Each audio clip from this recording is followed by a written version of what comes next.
এই স্থানীয়দের উপরে বিগত 6 বছর ধরে তারা অন্যায় করে আসছে। স্যালারির দিক দিয়ে আপনি দেখবেন তারা পিএম থেকে শুরু করে উপর লেভেলের যারা স্যালারি 1 লাখ 1.5 লাখ 2 লাখ, অথচ এই স্থানীয় আমার শিক্ষিত বোনেরা অনার্স মাস্টার্স কমপ্লিট করার পরে 12,000 15,000 স্যালারি কেমনে হয় এই যুগে?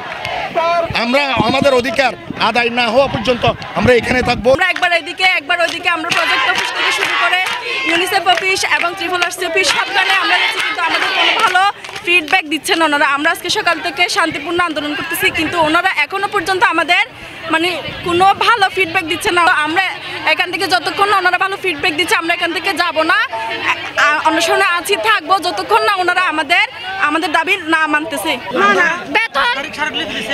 বেতন বৃদ্ধি, মাতৃকালীন ভাতা, ক্লাসের ওয়াইজ বাতিল করতে হবে, উৎসব ভাতা, দুইটা যে উৎসব আছে উৎসব ভাতা, এইগুলো দাবি নিয়ে আমরা এখানে আসছি। 4টা এলসিতে একজন করে টিচার, এটা বাদ করতে হবে। আর তৃতীয় হচ্ছে কি মাতৃত্বকালীন যে বৈষম্যটা করা হয়, ওরা আমাদের ছুটি দেয় ঠিক, কিন্তু কোনো রকম স্যালারি ওরা দেয় না।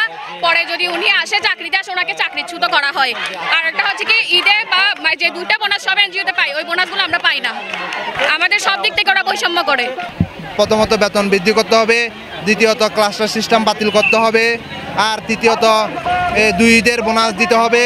2 ঈদের বোনাসটা একটু বলি, প্রথম তখন এনজিওতে খোঁজ টিচাররা চাকরি করতো, তখন সকল টিচারদেরকে 2 ঈদের বোনাস দেওয়া হতো।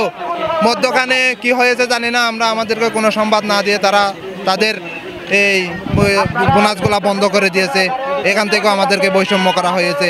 এনজি কর্মী যেতগুলো এডুকেশন 12টা আছে সবাই আজকে আমরা এড হয়েছে এখানে 12টা এনজি থেকে 32টা ক্যাম্প 4,500 টিচার।